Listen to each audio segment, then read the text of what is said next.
வணக்கம். ஆன்மீக அன்பு நெஞ்சங்களுக்கு சங்கர சுப்பிரமணியத்தின் அன்பார்ந்த வணக்கங்கள். இப்போ நம்ம பார்க்க போகிறது மாசி மாதம் பற்றிய ஒரு சிறிய குறிப்பும், பின்னர் அந்த மாசி மாதத்தில் 12 ராசிக்காரர்களுக்கும் எப்படி இருக்குது அப்படின்றத பொறுத்து தான் இப்போ நம்ம பார்க்க போகிறோம். இந்த மாசி மாதம் அப்படின்னு எதுக்கு ரொம்ப சிறப்பு வாய்ந்ததாக இருக்குது அப்படின்னு பார்த்தோம்னா, ஆன்மீகம் மற்றும் தெய்வ வழிபாடுகள், ஆன்மீகம் சார்ந்த எந்த ஒரு காரியங்கள் செய்கிறதாக இருந்தாலும் தெய்வ வழிபாடுகளுக்கு உகந்த ஒரு மாதமாக இந்த மாசி மாதம் ஒரு சிறப்பான மாதமாகவே இருக்குன்னு நம்ம சொல்லலாம். இதில் முக்கியமாக என்ன அப்படின்னு பார்த்தோம்னா, விஷ்ணுபதி புண்ணிய காலம்னு சொல்லுவோம். விஷ்ணுபதி புண்ணிய காலம் அப்படின்றது மாசி 1ஆம் தேதி, அதாவது 13ஆம் தேதி மாசி மாத பிறப்பு அன்னைக்கு நமக்கு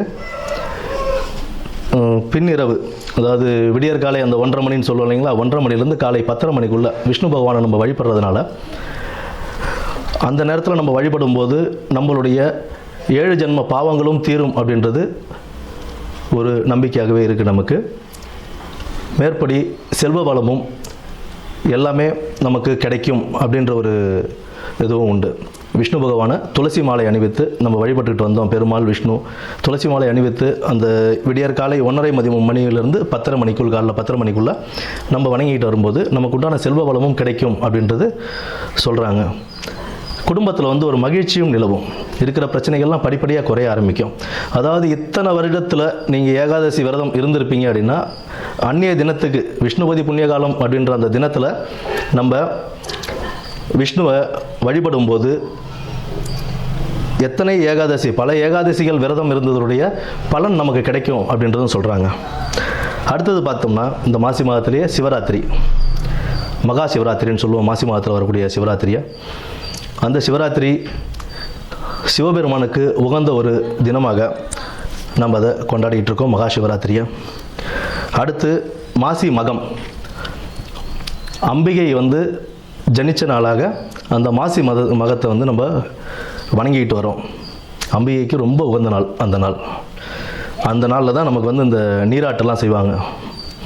கடலில் போய் குளிச்சுட்டு வர்றது, இந்த மாதத்தில் அதெல்லாம் செய்யும்போது கடலில் குளிக்கிறது, ஆன்மீக ஸ்தலங்களுக்கு போயிட்டு வர்றது, இதெல்லாம் ஒரு பெரிய புண்ணியத்தையே தரக்கூடிய ஒரு மாதமாக இந்த மாசி மாதம் அவ்வளோ சிறப்பு வாய்ந்த மாதமாகவே இருக்குது.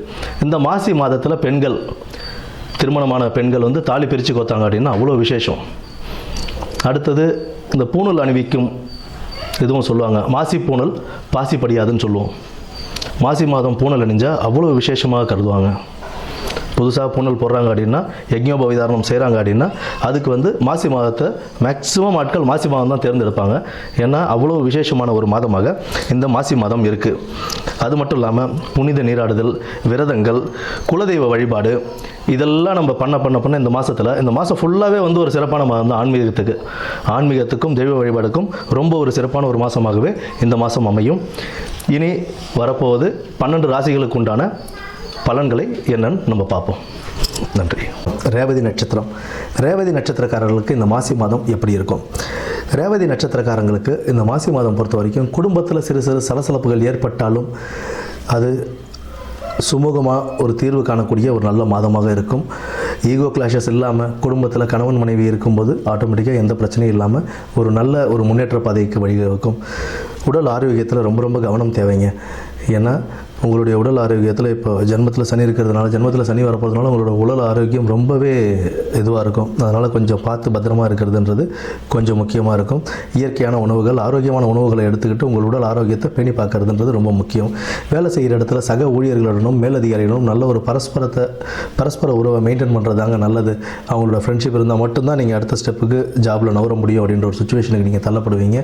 அதனால் உத்தியோகத்திலையும் தொழிலையும் நேர்மையாக இருந்து நேர்மையாக அதை நல்லபடியாக முடிச்சு கொடுத்தீங்க அப்படின்னா உங்களுக்கு ஒரு நல்ல முன்னேற்ற பாதைக்கு இது ஒரு நல்ல வழிவகுக்கக்கூடிய ஒரு மாதமாக இந்த மாசி மாதம் அமையுங்க. தேவையற்ற செலவுகளை தவிர்க்கிறது நல்லது. கணிசமான வருமானம் உங்களுக்கு வந்துக்கிட்டு தான் இருக்கும். அந்த வருமானத்தை சேமித்து வைத்து ஃப்யூச்சருக்கு எப்படி யூஸ் பண்ணலாம், யூட்டிலைஸ் பண்ணலான்றதை தான் நீங்கள் யோசிக்கணுமே தவிர ஆடம்பர செலவுகளையும் அனாவசிய செலவுகளையும் தவிர்ப்பது ரொம்ப நல்லது.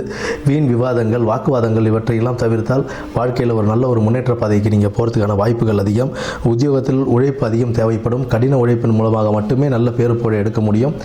உடல் ஆரோக்கியத்தில் கவனம் தேவை. காரிய தடைகள் தாமதமானாலும் கடைசியில் அது ஒரு வெற்றி பணியை உங்களுக்கு பறித்து கொடுக்கும். குரு வழிபாடும் பெருமாள் வழிபாடும் உங்களுக்கு ஒரு நல்ல ஒரு மாதத்தை அமைத்து கொடுக்கும், மாசி மாதத்தை அமைத்து கொடுக்கும். நன்றி, வணக்கம்.